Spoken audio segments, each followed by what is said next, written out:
time Yeah, and like if money you're like, into it. and but that's like got to be the, because that's the message, right? Because like that's your message, is that you don't just like go halfway. You Yeah. know what I mean? Do you find that because you're recovered, like in recovery and stuff, do you find that addiction type personality makes you want to do things the best?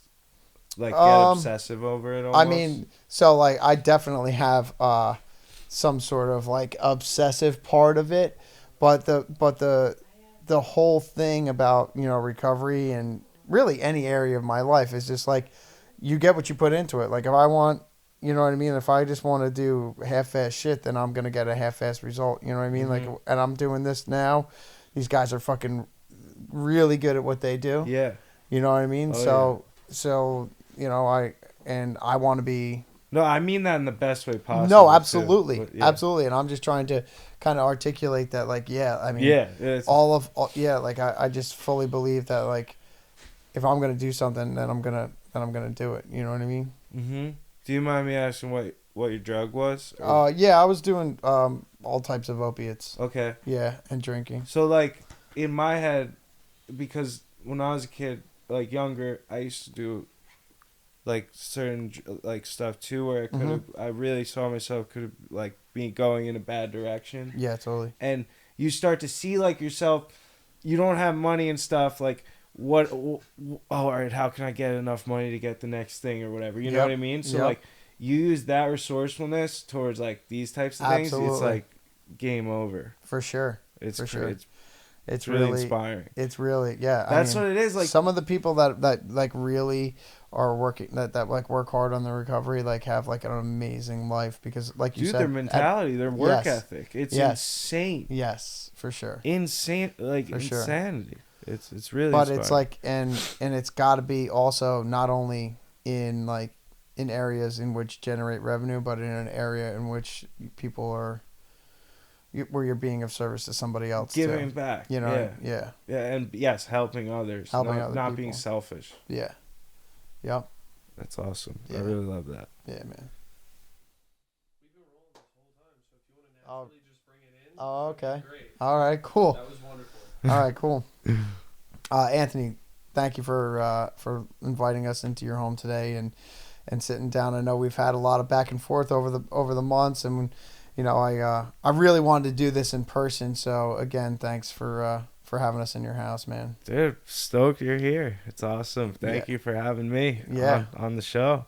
yeah, man. And when I first came across your page, I know a lot of your family and friends. We both are local.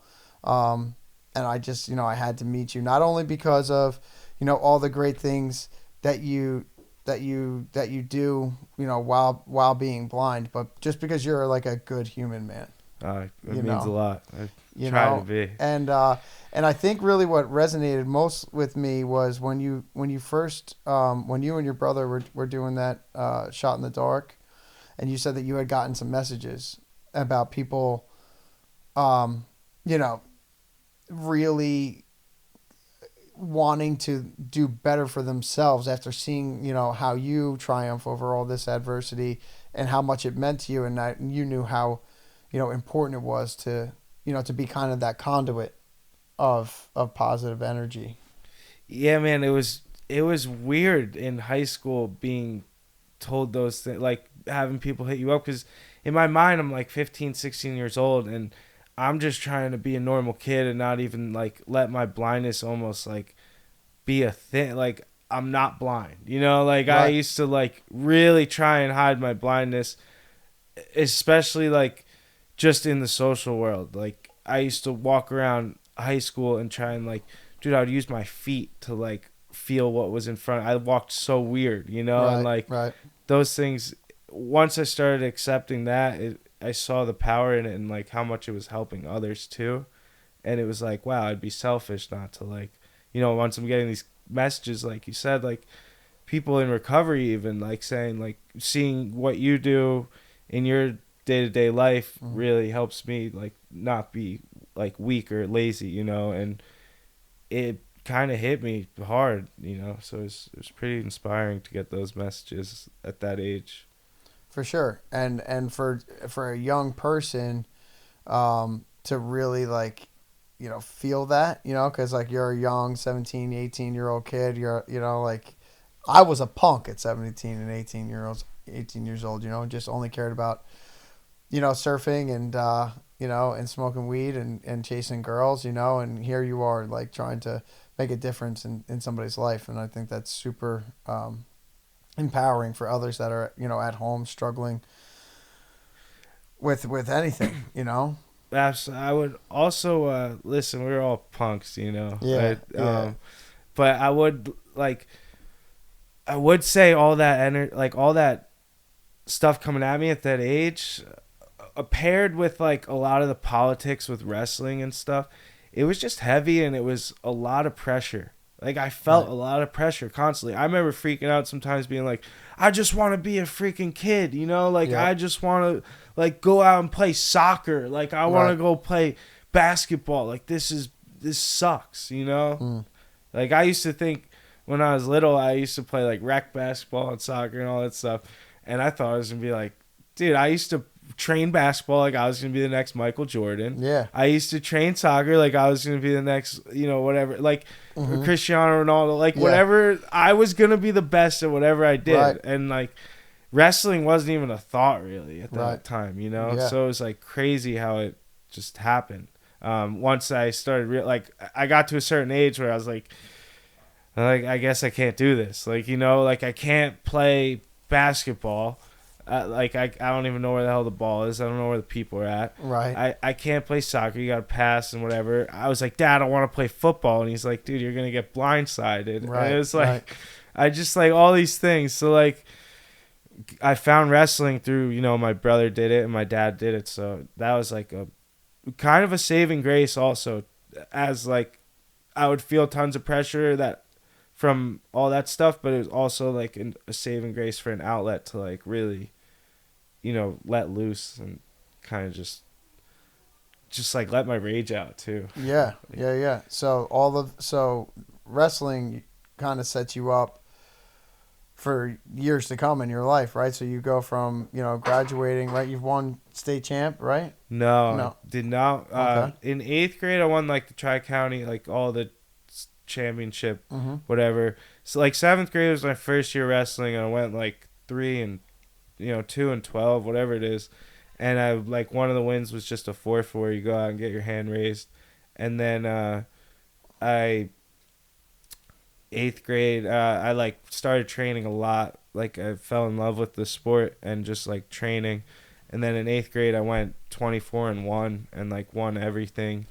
And I was supposed to go to CBA or whatever, and Right. they accepted, then denied.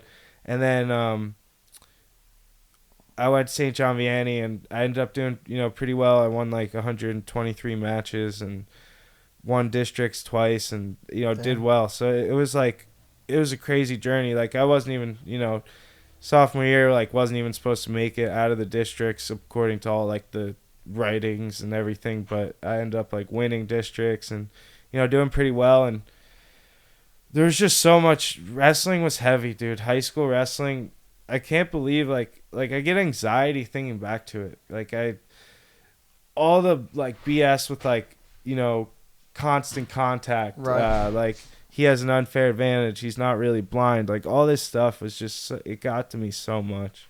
Yeah. It was a lot. And so what was is that where like skating and everything kind of came in as like an outlet? No, skating, I like skated around here and there, like on a mini ramp in Belmar. Mm-hmm.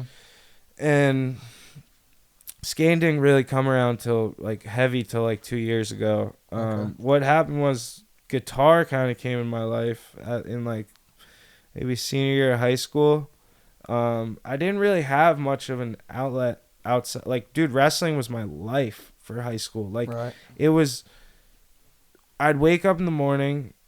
Some mornings I'd go to school early and get a workout in, and then I'd go to school.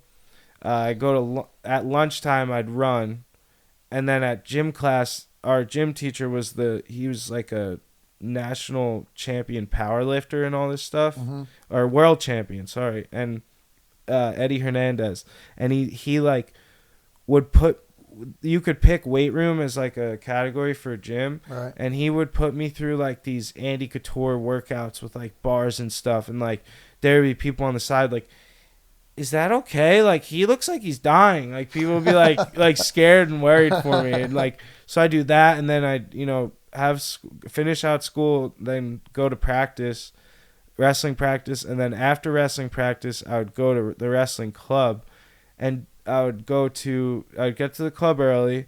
I'd help out with like the young kids class, and then I'd do weight training, which was like crazy weight training, like just all this like, CrossFit stuff, like Right. insane stuff. Like we were doing squats with like picnic tables and stuff. Like it was just insane. And then I'd have an hour and a half practice, and then some nights I'd have a private lesson. So like I wouldn't get out of there till like 10:30 p.m. and then get home at like 11:15, and like go to sleep and do it all the next day.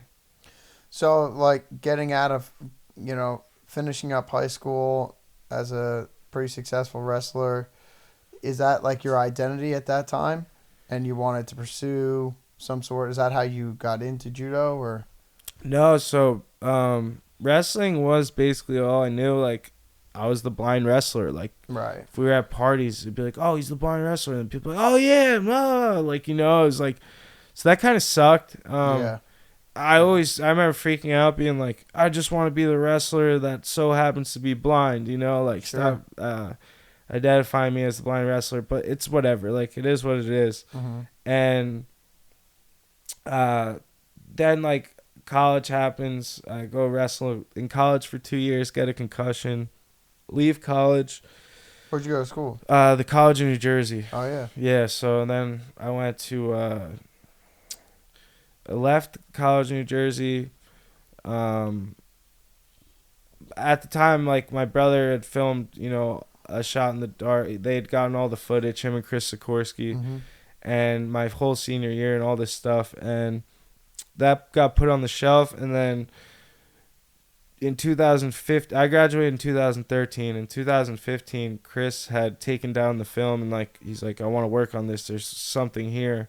There's a whole story here. I got to start putting it together. So he took it off the shelf, put together the first 15 minutes, and then 2 days before they 2 days before my brother was supposed to like see the first 15 minutes that Chris made, he passed away, and he never got to see any of the film.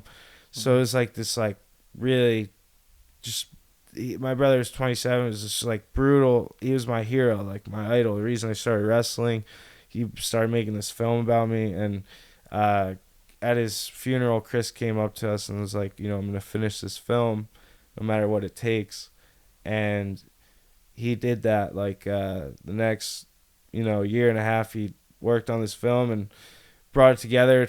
Like hour and a half featured length documentary, and it went super viral. We had to raise money to finish the post-production, and it went super viral.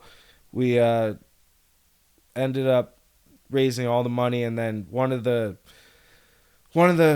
I'm sitting at home like feeling sorry for myself, all the stuff's going on, and I get a phone call from the United States Paralympic Committee asking if they saw the film, and they asked if I would consider training judo for the Paralympics. And like that's how it all started. Yeah. It happened ever since. So that was like 5 years ago.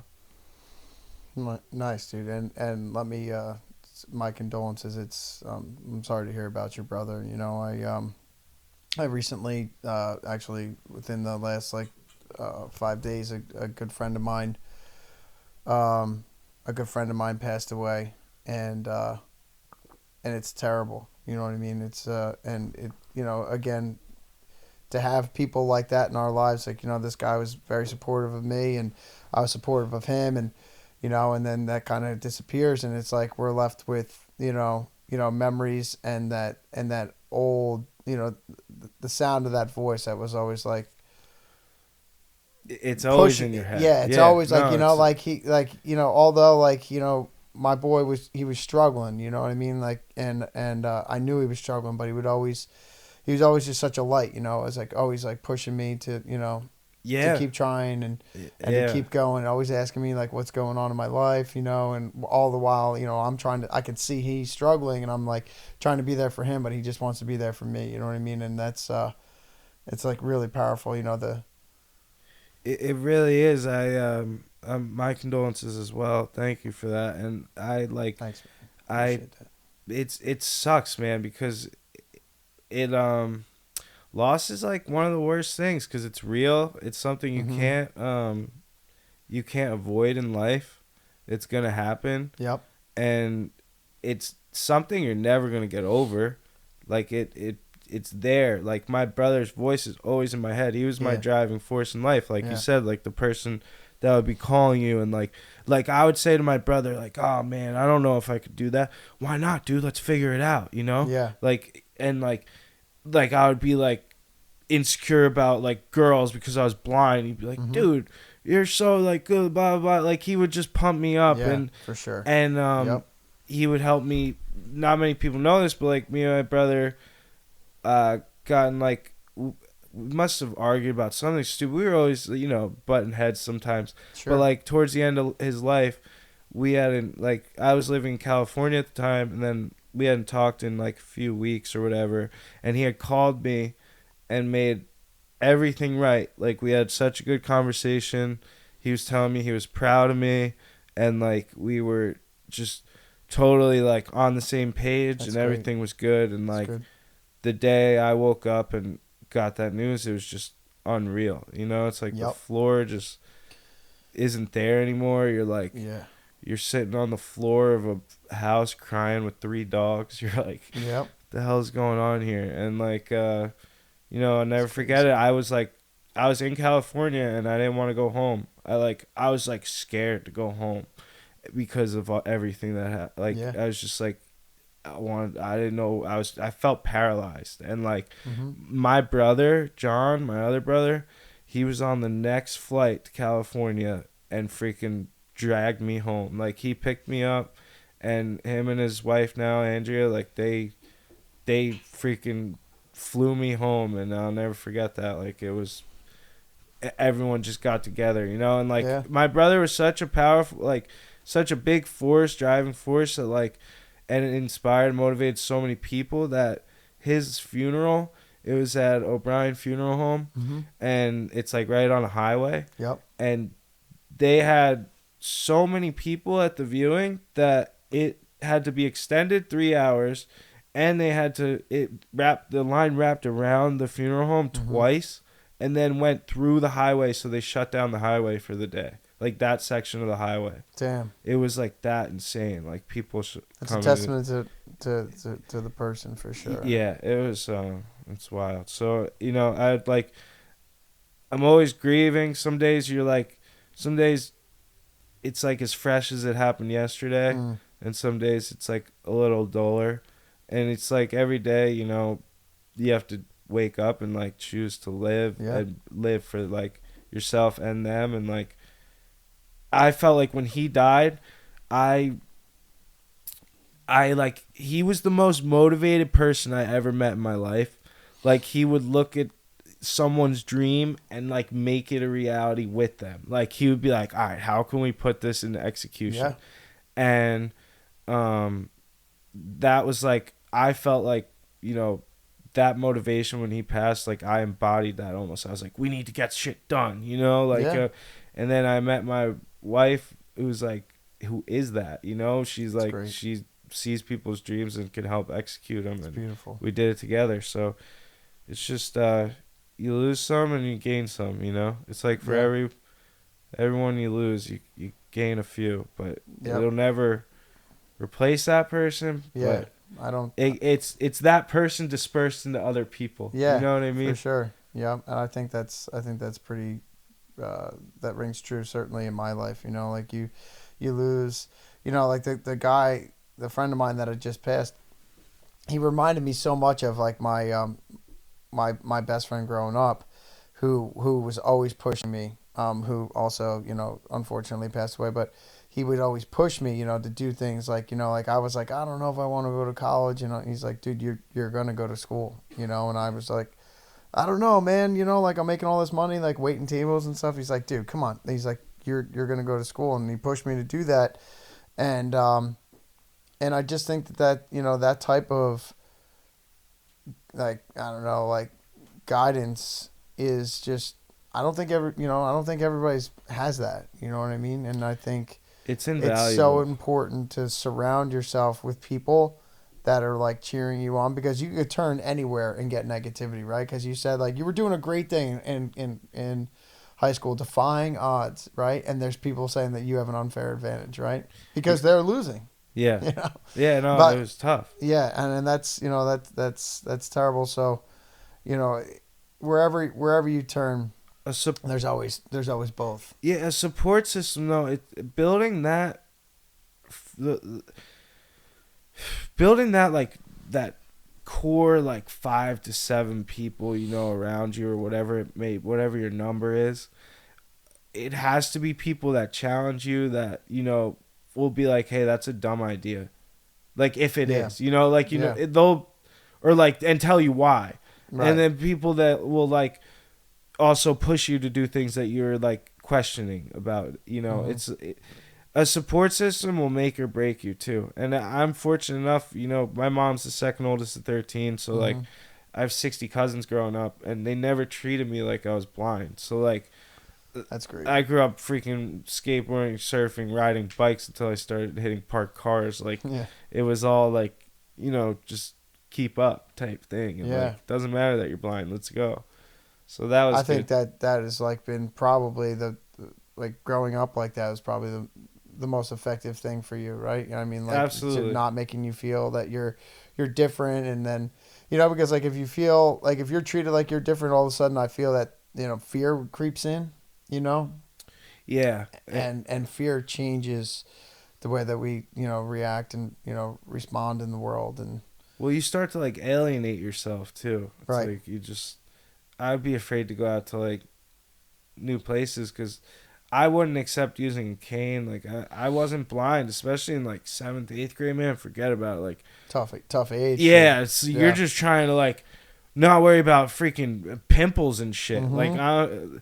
Yeah. and then you know, with the blindness tacked onto it, you're just you are different. Like, and it's very noticeable. Like, you're different, dude. You're reading Yeah. braille books and shit. Yeah. Like, these kids are like, what is going on?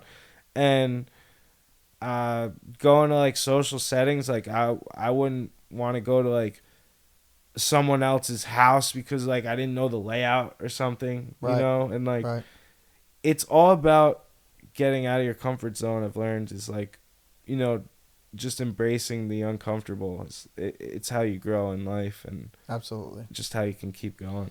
That's a you know a common theme that I try to touch on in every show is like you know one is you know is fear you know because I think fear is the number one thing that holds us back from doing like a lot of great things Oh yeah. and you know a lot of people you know there's a motivational speaker by the name of Les Brown and he talks about like when people die you know all these like all the dreams and inventions and things that could better serve humanity die with them you know and then the reason why they didn't do them is because more or less they were afraid of the way that they were going to be perceived by the public and or by their peers you know Yeah, I think it's judgment and failure are like the two, you know, biggest fears yeah for people. It's just also the unknown, like what's gonna happen. yeah It, see for me like I think that there's a you know there's a buzz in that like unknown being like dude, I like agree. I don't know what's going to happen but like let's fucking do it I you know what totally mean? agree. I think Yeah. there's a in that Yeah. fear, there's something to embrace. You know, For it's sure. like, fear's a drug too, man. It's like Yeah. I went. This is like minor, but like I went ziplining in Hawaii, and like every time you had to walk off that freaking plank thing, I thought I was gonna die. Yeah. I was like, here we go. Like, I'm Yeah. scared, dude. This Yeah. could be it. Like, No, my yeah, thing yeah. might not be clipped right. Like, I don't know. Dude, 1000% but though. but I'm doing Right? it, and it's the reward, like I'm not saying go jump off, don't go try some crazy thing, but the reward afterwards was like, yeah, oh dude, it was awesome. You're flying Yeah. through this jungle, like yeah, it was epic. yeah. It's crazy, and it's just a lot of those little things that that seem like. Well, I mean, zip lining's a pretty big thing. You know what I mean? Like, Yeah, like I guess it is, like yeah. if that's like if that clip fails, like you're fucked. Yeah, But- there's no safety. But I net, mean, like dude. other things, right? Like for you, like doing the podcast, right? You're like, oh man, like is everybody? For me, at least, I should say, I should speak on me. Doing the podcast, like I ran into an old friend of mine over the weekend. He's like, hey man, I saw your show. That's pretty cool. I've been like wanting to do that. And, to touch back on fear, like, fear prevents, me from doing a lot of different things. And it also makes me do a lot of things, So there's like this weird parallel between actions driven by fear. And for me, like, if I can do this and I can have this conversation with you who I don't know, but respect, like there is something that I get from this experience that helps me in every other area of my life. I don't know if that makes No, kind of totally. sense. It does. Yeah. It makes a lot of sense. I find that, doing the podcast, like you said, take podcasting. It's like you learn how to work with other people too. Like you have to interview so many different people also, and like have conversations, and it's people you don't know, and it's like, it could be a scary thing. Like, you were coming to my house today. Like, what if I just like, I'm some crazy guy. I don't know. What if I had like 50 cats? Like I don't know. Like what? Yeah, no. It's just, you just don't know what you're walking into. Yeah. Yeah. And it I don't know. Like walking out the door every day can be scary, man. It's like getting out of bed can be scary because it's like life's a struggle some days. It's a challenge, and you have to choose to get up and make your bed and not lay back in it, For sure. and then start your day. Yeah, and I can totally identify with the fact that like some days it's like a challenge to get out of bed. There's that voice that sometimes is in my head saying that like, you're a piece of shit. Why don't you even why are you even trying? No, and that's the enemy, dude. Like I'm a very spiritual person, and Okay. like that's just the devil. Like it's crazy, like if you're doing something good, why should something in your head be telling you it's not good, know? Yeah. Like why should something tell you to like just give up? That's not a positive force. No. That's an attack because you're doing something good. Agreed. And the better you do, and the more you do something that is affecting other people in a positive way, the more attack you're going to get. I deal with imposter syndrome, like, especially in the beginning with doing all this stuff. Like, Right. who the hell wants to, like, who the hell gets inspiration from me? Like, who the hell am I? Like, why? What do these people even know? Like, I'm, like, just all these dumb thoughts. And, like, if I'm affecting one person, man, it's a job well done at the end of the day. That's like, it, right? That's all you need is just that one person to be like, yo, I'm going to give it a shot. If this guy's doing it, I'm doing it. And that's the same thing. I mean, that's the same message I'm trying to deliver here is that, like if I'm turning my life around and I'm doing some things in my life, then you can too. Absolutely. And I think that's contagious. Like, yeah. I think the negativity is very contagious, and that's the reason I started social media. Was like during the pandemic and the election, all this stuff is like making me sick, like scrolling and like reading all these things. And I was like, I just need to like, how do we like spread some like positive shit on like a social feed, and we just started doing it and made a plan, and it became contagious. Like other people started getting lifted from it, and like other people started like sending me like, went from like a couple messages to like tons of messages, and then that imposter syndrome kicks back in too, It's like, dude, you're a piece of shit, like whatever, and that's not true. And it's like it's totally not true. And what you're doing, it's contagious. Like if someone could see someone sitting at home, struggling with an aspect in their life, and they're like I know people that are in wheelchairs and stuff that go and climb mountains, like physically, like Right. figure out a way to climb a mountain, and Yeah. like literally crawling, like dragging their body and stuff. And then I know people at home that, nothing physically wrong with them, and they're just like, I I can't get a job because of this. Like, this Just a prison. sucks. Yeah, This, just a but they just prisoner of make their own minds. excuses, and Yeah, it's like, totally. that's why I say the only disability is a bad Is- excuse. It's is it- like bad attitude. It's Yeah, I love that. like it's just excuses, dude. You have to use that mindset. It's like I was talking to you about, you were an addict, Mm-hmm. and you recovered, and you totally switched that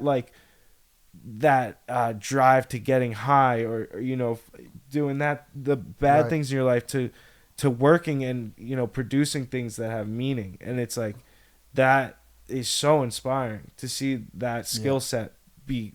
It's like a drug addict could be at home and be like, you know what, I'm not a piece of shit, I'm very resourceful, I can switch this into something Yep. positive. Like, it's just people need that. Yeah. No, they absolutely do, man. Because People. it's just too much of giving up out there. Yeah, because it's super it's super easy just to to give in and waddle into a miserable existence, or or just or even worse, like somebody that's really driven by something that is just a prisoner to those thoughts every day, you know what I mean? And or their circle, right? Their circle, I was you know, gonna say, it's support. It all comes back to that too. Yeah, What's your environment like? yeah, exactly. And some people, I don't know. Some people are just, there's no way for. They're almost set up to fail, and they have to work extra hard to not. Well, see, And here's it's the like, thing. why should I try? That's the other thing is a lot of the time to overcome these things is like a lot of stuff that you have to do behind no paycheck or Mhm. no shiny car, or like getting out of bed, to touch on again, is like sometimes a fucking win, and you have to be super pumped about that win, and then just get another one throughout the day. Exactly. That's what I tell people. Like, it's so true that get up, make your bed, and then it's like that chain reaction thing. It's like, all right, maybe now I'll take a shower, and then you know what, like, brush my teeth, feeling kind of good. I'll get dressed and feel good. Maybe I'll step outside. Like, that's a win. Like, if you Yeah. get up, get yourself dressed, step outside for freaking 5 minutes, it's a win. Like, take it in spurts. Yeah.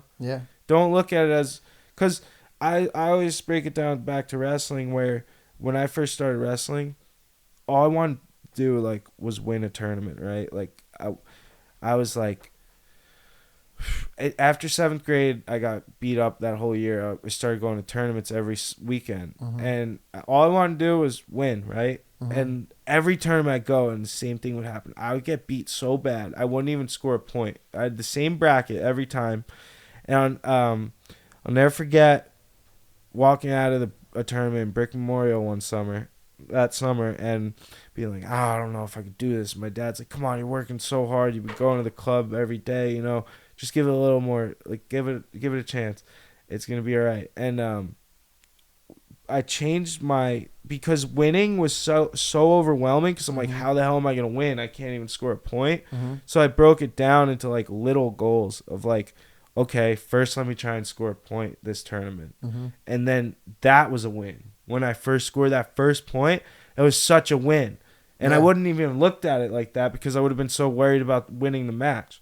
But then that point turned into a couple points, and then it turned into a win, and then a win turned into winning the tournament. So it's like, yes, the big picture might be super scary and overwhelming and look impossible, but if you break it into these chunks and these stepping stones, that big goal becomes way more realistic. Right. And then within that goal, fun gets to creep in. Exactly. Because when you're losing all the time, or when I'm when I'm I also am trying to do another aspect of my business, and I'm not getting anywhere there, but I get that small little small little win, like the fun comes in. You get lit up a little bit in your stomach, and you're like, dude, this is like I'm doing this. Absolutely. You know what I mean? And you then it feel drives you. rewards. Like you Yes. feel the Yeah. high of like achieving that goal. Yeah.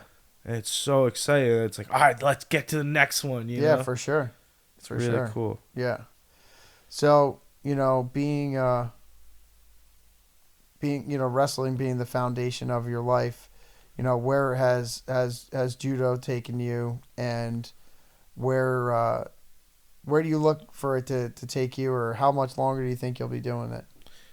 That's a good question.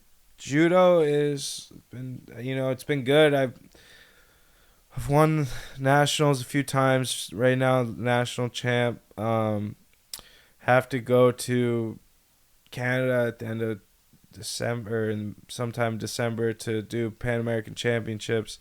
I was, it was kind of heartbreaking the first run. I got super close. I was ranked like top 20 in the world, and then I was about to go to the games. I was about to go to a tournament, to another qualifying tournament. I was super close to going to Tokyo, and then I tore my groin in practice the day before flying out for that tournament, and I was out for 6 months. So that was past the time of the games and everything. It was pretty brutal. Yeah, it sucks. And then this run, it's been it's basically just getting started. Won nationals, and then the Pan Ams. I'm ranked 21st in the world or something right now, so that's pretty cool. And then I have a good shot at making it to Paris. Just gotta stay healthy and get to these tournaments. It's been good. It's been a teacher in my life. It kind of it's helped me in discipline. Back to that grind of training like that, and you meet some awesome people. I got to go to these insane countries. Granted, the whole travel and the whole journey is self-funded, but getting to go to these places to fight and then travel around a little bit afterwards is really awesome and exciting. Getting to meet people in these other countries and learning about everything. So been to places like Azerbaijan, and been to Tokyo, been to Brazil, just a lot of Germany, a lot of cool places, and I'm excited to see where this run goes. And then 2028, the Olympics are in LA, so sick. Finish that run out, and then I'll make a decision then. Yeah. So I can get lost in that, without not basically just not being grateful, right? And the gratitude slips from my life, and when all that gratitude starts to slip from my life, then all of a sudden I start to all that voices and everything, they all start coming back. They're like, oh, it's not it's not, you're never gonna do this, you're never gonna do that. So, but what my question that I wanted to ask you really was, when all that stuff is starting to come into your life, and you said that you're a spiritual person, is there a morning practice or some sort of spiritual outlet that you have that helps you combat all that? Oh, dude, I just pray. I talk to God, pray, have a close relationship with him, just constantly talking in my head, say stuff out loud sometimes. Morning practice, just not necessarily, just thankful I'm alive every day. Yeah. Thankful, dude, I pray every day that I'll see one day, I'm not scared to. Life's a beautiful thing, and just really grateful every day I wake up. And do you think that, so do you ever think that, I know you, before we were talking about, you had said why me? Why am I like this? But do you feel that maybe that God that you pray to made you like this so you could be an inspiration to so many? I believe that, I would say, yeah, I believe that without it sounding Super ego. Yeah, without it sounding egotistical. No, but it's true though. But I think that God puts you through these experiences, some of these shitty experiences too, like even losing my brother, like being blind. Like I've been really lucky. Yes, because also I've been able to befriend a lot more people that people would have written off by a glance. I didn't have that crutch of judging people on how they look. Right. Like I didn't judge a book by its cover or whatever. Mm-hmm. I would have to get to know someone for their personality, and that really helped me in life. Be able to connect a lot more with people, on like a personal level, and it's helped me, you know, not have as many certain distractions as other people. I think that you go through these things so you can relate to other people more, and you can really dude, there's no, if life was just hunky dory all the time, it's like, how do you appreciate anything? Right. It's like, Oh yeah, absolutely. you gotta suffer a little to understand how good not suffering is. Like, Yeah. I don't know. And it's like constantly being uncomfortable, like getting out of that comfort zone. And Yeah. yeah, so it's, Yeah, I mean, like, honestly, you got to thank God for those, for the adversity, because without it, I mean, like, honestly, if I have to say, like, thank God, that I didn't get everything I wanted. yeah. You know what I mean? Because there were some times in my life where I was like really praying for some shit now that I look at, like, that I just have no interest in. Well, that's what I think it's so true that God's never he's always on time. Yep. Like he knows the true desires of our heart, like what we actually need and stuff. Like we could be praying for something, Right. but that's just not what we need, dude. That is not what we need at all. Yeah. And maybe it is 5 years from now. Right. And then when it happens 5 years later, like, oh shit, this was supposed to happen now. Like I asked for this like so long. Like, dude, I used to pray for like a girl in my life, Yeah, that would exactly. that would actually understand me and like understand like the blindness is gonna affect certain things, and like just like a lot of different things, and like someone that really truly accept me like for who I was. And that was like 5 years later till I found the right person, Mm-hmm. maybe 6 or 7. So it's like it just things in our life, it's never an accident. When we receive something, it's always like that was supposed to be given to you. That was That's beautiful, man. Yeah. And I couldn't agree more, man. That like everything plays out the way that it's supposed to play out when it's supposed to play out, and that like my timeline has nothing to do or is my timeline for life is just I mean, I could put forth an effort, but I'm not responsible for the outcome. exactly. We don't know. We just don't know. It's Yeah, like, exactly. we all have an expiration date. For sure, man. And that's why it's so important to be like doing meaningful, fulfilling things, because I've been in that position where like, I've been laying in a hospital bed and I'm like, you know what, man, like I'm not going out like this. And, and if 2014 Darren was like looking at, what's going on today, he'd be like super pumped. You know what I mean? And I'm sure that you could say that for yourself, Absolutely. He Yeah. wouldn't be. He'd be like, "Shut the fuck up." Yeah, exactly. Like you have no idea what's coming in your life. How many years have you been sober? As long as I stay willing, I'll have 7 years in December, man. God bless, man. That's awesome. Thank you, brother. I appreciate that. Keep it up. Thanks, man. So I have one more question. So like, what is your message to anybody that's going through something right now? Oh man, it will get better. That's for sure. I'd say talk to someone, definitely.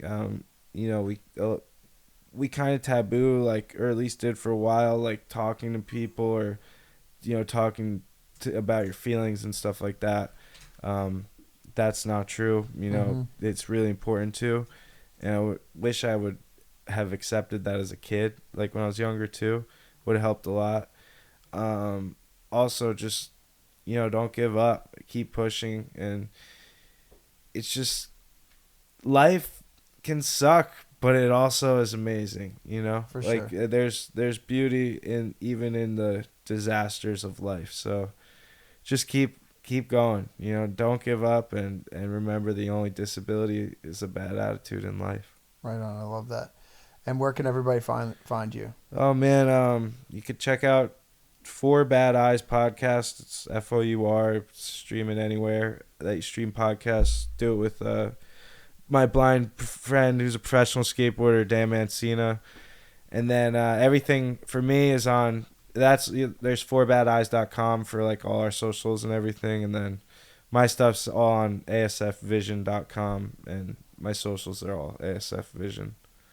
Cool. And also the film is called A Shot in the Dark. It's on Amazon, Google, Apple TV, all that stuff. It really means a lot for anyone that rents it. Right on, man. And I again thank you for your time today. Dude, thanks for having me. And man, I'll definitely be in touch, man. You need a ride home? I can drive you. Right on. Thanks a lot, man. One Thanks, love. dude. Word. Thanks.